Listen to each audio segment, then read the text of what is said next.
कुल्लू मनाली के क्षेत्र में एक गांव था। उसका नाम ठंडा नगर था। उस गांव में ज्यादा बर्फ गिरता था, उसकी वजह से लोग ठंड से कांपते रहते थे।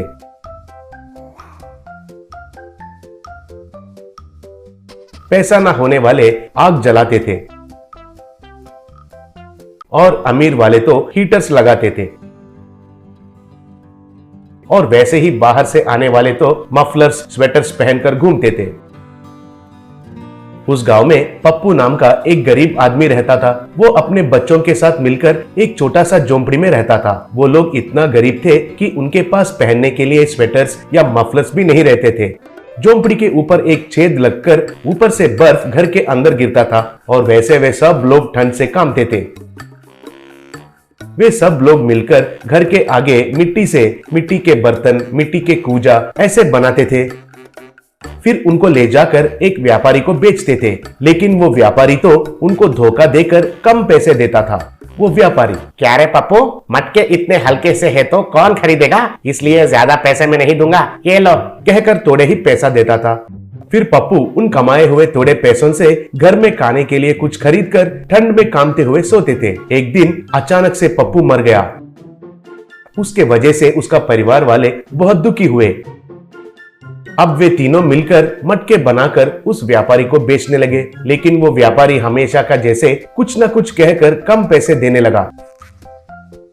एक दिन हवा के वजह से घर का छत पूरा निकल गया और बर्फ पूरा अंदर गिरने लगा। वे तीनों उस ठंड से सह नहीं पाकर बहुत मुश्किल झेलने लगे।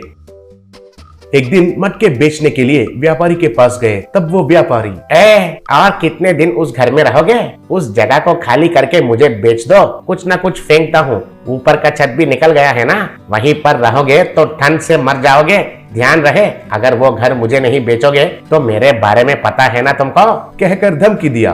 तब तीनों घर वापस आए। तब उनकी बेटी, माँ, उस व्यापारी से डर के घर मत बेचना, पिताजी का यादगार में ये घर हमारे पास ही रहना चाहिए माँ, बोली। तब माँ को क्या करना है पता नहीं चला।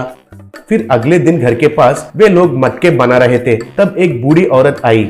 फिर वो औरत, बेटी, खाना खाकर बहुत दिन हो गए हैं, खाने के लिए कुछ है तो दीजिए, पूछी। तब वो बच्ची, अयो दादी, आज हमको ही खाने के लिए कुछ भी नहीं है, रुकिए, घर में एक केला है, वो लाकर आपको देती हूँ, कहकर अंदर जाकर एक केला को लाकर उनको दिया। उसको उस बूढ़ी दादी ने खाते ही एक देवता में बदल गई। फिर उसने हाथ घुमाते ही एक सोने का मटका प्रकट हुआ।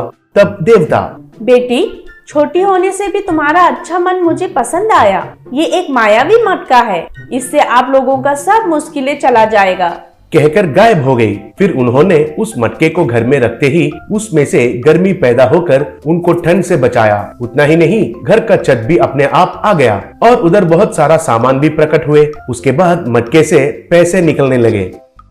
तब माँ, बच्चों, इस मायावी मटके के बारे में बाहर किसी को मत बताना। हम इन पैसों को थोड़ा गरीबों को बांटकर उनका मुश्किलों का भी हल निकालेंगे, बोली। फिर बच्चों ने ठीक है कहकर सर हिलाए। फिर वैसे ही उन लोगों ने गरीबों को पैसे बांटे। उस दिन से अच्छा खाना खाकर खुशी से जीने लगे।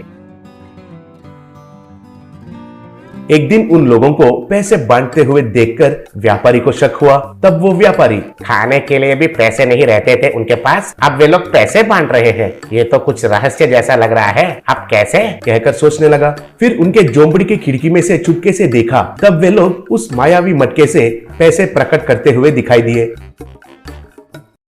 फिर उस रात को कोई भी देखे बिना उस मटके को चुराकर अपने घर लेकर गया है वो व्यापारी। वो मटका नहीं दिखाई देने से घर में माँ और बच्चे बहुत घबरा गए। व्यापारी ने उस मटके को घर में रखते ही उसमें से गर्मा गर्म हवा आकर उसको लगा। तब वो, अरे बाप रे, अरे बाप रे, गर्म है, बहुत गर्म है, जल रहा है, मैं सह नहीं पा रहा हूँ, हाय रे, कहकर चिल्लाते हुए वहां से भाग गया। तब वो मटका अपने आप वापस उड़ते हुए उनके पास आ गई। उसको देखकर वे तीनों बहुत खुश हुए।